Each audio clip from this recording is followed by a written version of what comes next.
Okay, आता आपण part 2 बघूयात. पार्ट 2 मध्ये काय होतंय. तो आधी मी रीडमी मध्ये जातो. रीडमी अगेन चेक करू.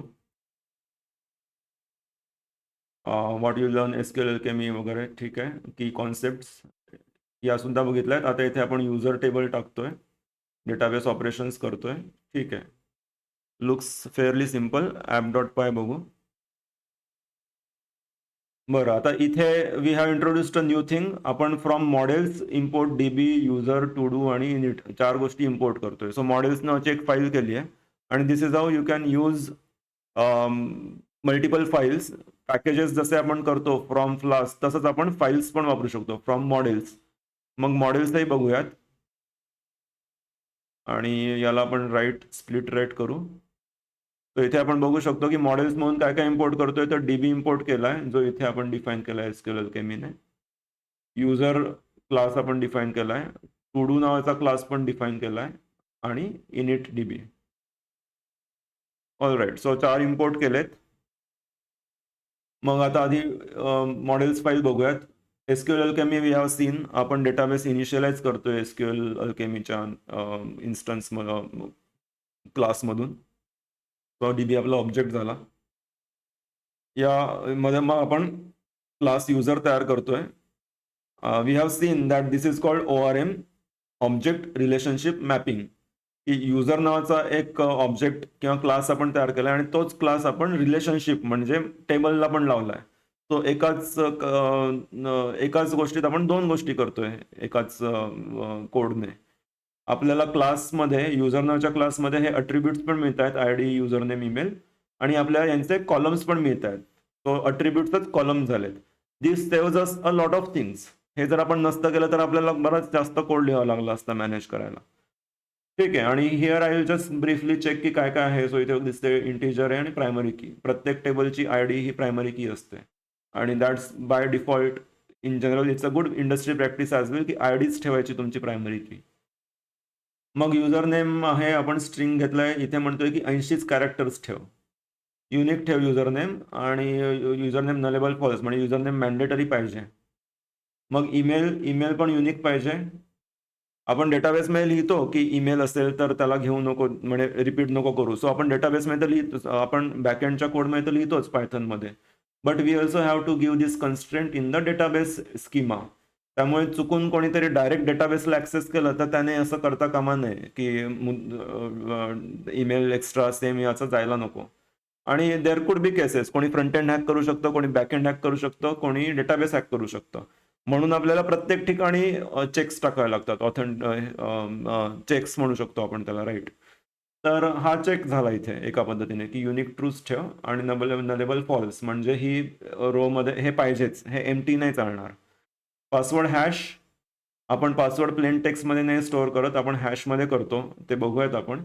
आपण म्हणतोय की स्ट्रिंग मध्ये पाहिजे 256 कॅरेक्टर्स आणि नलेबल फॉल्स म्हणजे हे पण गरजेचंच आहे. इज ॲडमिन, आता आपण याला फ्लॅग घेतलाय. हे बुलियन आहे. बुलियन मध्ये 2च व्हॅल्यूज होतात, ट्रू किंवा फॉल्स. आणि पायथनमध्ये ट्रू फॉल्सचं कॅपिटल एफ आणि कॅपिटल टी असतो बघितलाय. इथे आपण डिफॉल्ट वापरलाय. याचा अर्थ की बाय डिफॉल्ट जेव्हा युजर तयार होईल, मी जर इज ॲडमिन पाठवलाच नाही काही, तर तो बाय डिफॉल्ट फॉल्स म्हणून सेट करेल. आणि दॅट्स व्हॉट वी वॉन्ट, की we want all users to be not admin. त्यामुळे by default they have to be false. आणि रिलेशनशिप घेतली आपण. सो युजर आणि टू डू मध्ये आता एका युजरचे मल्टिपल टू डू असू शकतात, पण एका टू डूचा एकच युजर आहे. त्यामुळे टू डू मध्ये आपण युजर आयडी टाकलाय की टू डू मध्ये घेताना आपण म्हटलंय की आयडी घ्या, मग टास्क कॉन्टेंट की काय कॉन्टेंट आहे टास्कचा, आणि आपण छोटा ठेवलाय तो स्ट्रिंग. जर मला मोठं टाकायचं असेल तर मी याला टेक्स्ट घेईल. सो मी टेक्स्ट घेतलं तर त्याची साईज खूप वाढते. मला वाटतं ती अनलिमिटेड असेल. अनलिमिटेड नसेल टेक्निकली, एक सर्टन अप्पर काय हे असेल, काहीतरी लिमिट असेल त्याचं. But you can store a huge amount of text.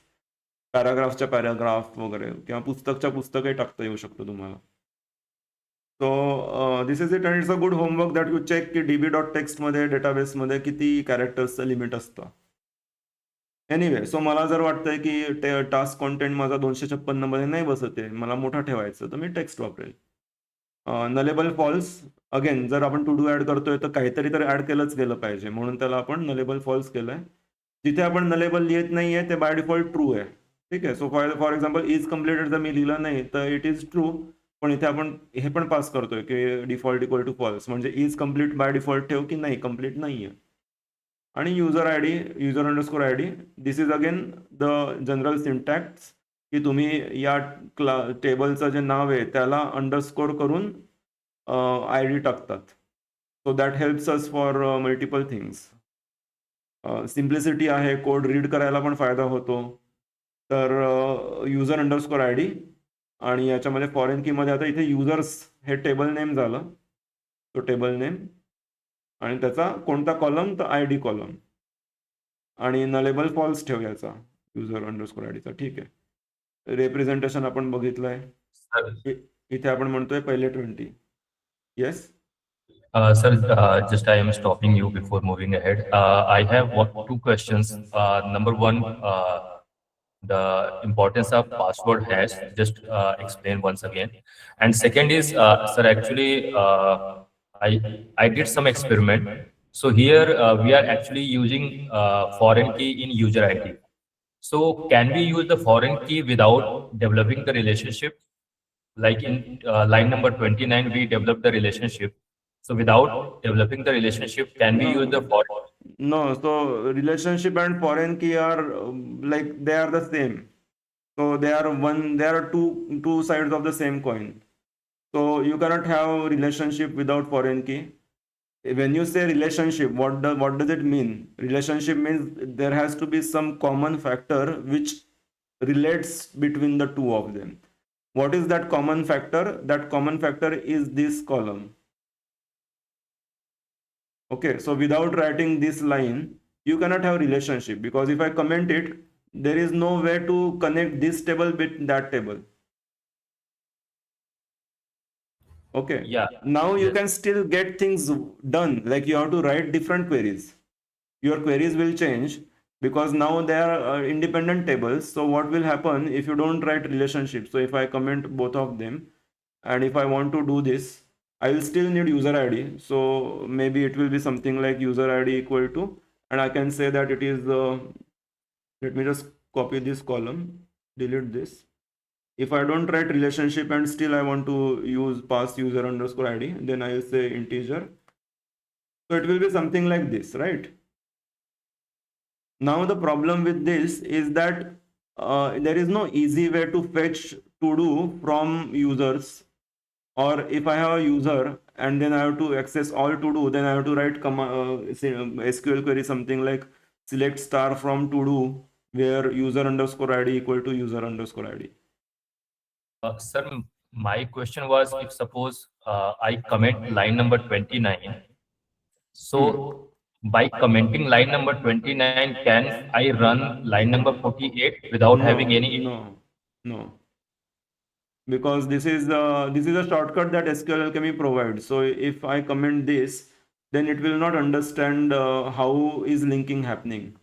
So this is the special syntax of SQL Alchemy, that they say that in one table you write this, and in another table you define the relationship. Okay.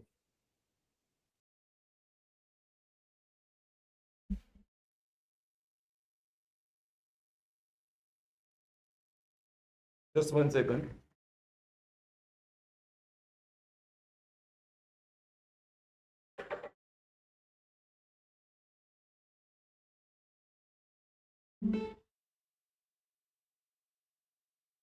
All right. So okay, so आपल्याला user I D इथे लिहिला तर त्याची reverse relationship इथे लिहावी लागते, and that's the format of SQL Alchemy.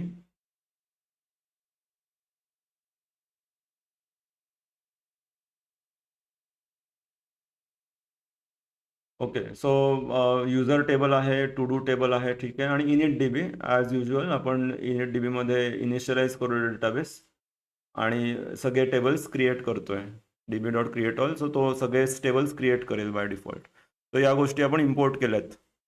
Now in the main app.py file, we have standard root, we have test db मध्ये आपण पहिल्यांदा युजर गेट करतोय, आपण म्हणतोय की युजर नेम टेस्ट युजर आहे का बघ, आणि I can just give print user, आणि जर नसेल तर आपण म्हणतोय की युजरमध्ये हे 3 गोष्टी ऍड कर, युजर नेम, ईमेल आणि पासवर्ड हॅश, आणि डेटाबेसमध्ये ऍड करतोय आपण युजर. डेटाबेसमध्ये ऍड केला आपल्याला कमिट करावं लागतं, सो ऍड केल्यावर फक्त ते स्टेज होतं एका पद्धतीने, ते स्टोअर नाही होत डेटाबेसमध्ये. जेव्हा आपण कमिट देतो तेव्हाच ते स्टोअर होईल. तर आपण इथे कमिट केलं, मग आपण म्हणतोय टू डू पण तयार कर. टू डू हा ऑब्जेक्ट झाला आणि हा क्लास झाला. टू डूच्या क्लासमध्ये टास्क कॉन्टेंटमध्ये हे टाकलं नेस्क्यूएल केमी, आणि user I D, user underscore I D, जे आपलं हे कॉलम नेम आहे, equal to user dot I D, म्हणजे हा जो युजर मिळाला आहे आता, जर युजर नसेल तर आपण युजर एक डेटाबेसमध्ये स्टोअर केला आहे तर त्याचा आय डी घे, आणि मग टू डूमध्ये टाकतोय. ओके, आणि त्याच्यानंतर आपण प्रिंट करतोय दोन्ही, ऑल युजर्स आणि ऑल टू डूज घेतोय, आणि ते आपण टेस्ट डीबी HTML मध्ये पास करतोय. ठीक आहे, सो लेट्स रन दिस. याचा अर्थ आपण जेव्हा ही कमांड पास करू टेस्ट डीबी, तेव्हा आपल्या गोष्टी कळतील की काय होत आहे. सो कंट्रोल जे, top, Python part 2 /app.py, no, okay, so pip install python sql alchemy. Now I think at this point of time you also have a good idea about कुठे बघायचंय मला. sql alchemy python could not find the version that satisfied requirement.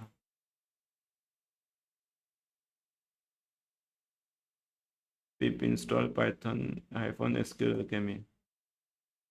Okay, pip install -r requirements.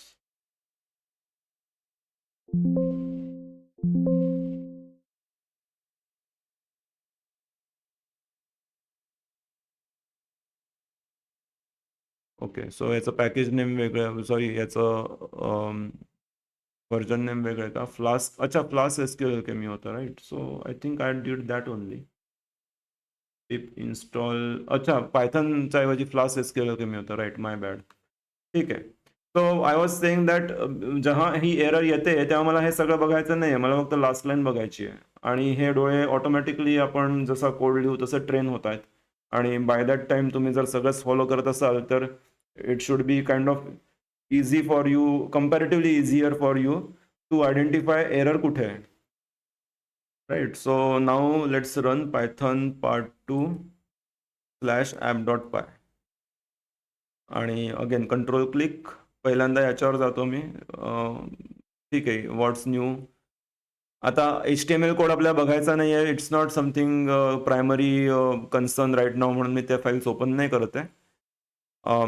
इथे मी cursor नेतो तेव्हा wear I checking, मी खाली left बॉटमला पण बघतोय, मला दिसतंय की टेस्ट -db कॉल होणार आहे आता जर मी क्लिक केलं तर, आणि आपण टेस्ट -db मध्ये आधी प्रिंट युजर टाकलंय. ठीक आहे, सो आपल्याला हे एम्प्टी मिळायला पाहिजे, कारण सुरुवातीला टेबल आपला एम्प्टी असेल.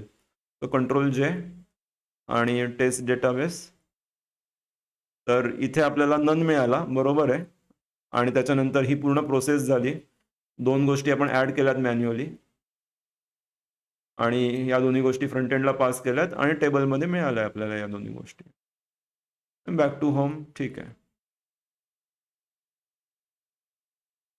All right. So again fairly straightforward loop आहे. आपण मॅन्युअली डेटा स्टोअर केलाय आणि दाखवलाय. सो आपण आता हळूहळू बिल्डअप करतोय गोष्टी. ठीक आहे, आतापर्यंत आपण एवढंच बघू. सो जस्ट टू रिकॅप, आपण बघितलं की फाईल्समध्ये स्प्लिट कसं करायचं. मॉडेलमध्ये आपण मॉडेल्स टाकलेत सो दॅट कोड सुटसुटीत होतो. मॉडेल्समध्ये डेटाबेस स्कीमा बघितली आपण. app.py मध्ये 2 राऊट्स आहेत. दुसऱ्या राऊटमध्ये आपण हार्डकोडेड डेटा टाकलाय, कारण आता आपल्याला क्रडमध्ये लगेच जायचं नाहीये. जस्ट इनिशियली डेटाबेस कनेक्शन वगैरे चेक करण्यासाठी आपण डमी डेटा टाकून डायरेक्ट स्टोअर केला आणि रेंडर करून बघितला की दिसतंय का समोर. आणि हे केल्यामुळे आपले जे कॉन्सेप्ट आहेत डोक्यामधल्या त्या लवकर इम्प्लिमेंट होतात, कारण हार्डकोडेड का असे ना, काहीतरी तरी दिसतंय समोर, लूप कंप्लीट झालाय. तो आपण वेगळ्या गोष्टींच्या मागे नाही लागत, एकदम कोर एका वेळी एकच गोष्ट आणि सिंपल गोष्ट, म्हणून आपण हार्डकोडेड डेटा टाकलाय. तो नेक्स्ट चॅप्टरमध्ये आपण बघूयात की पुढच्या युजर रजिस्ट्रेशन रिलेटेड गोष्टी बघूयात.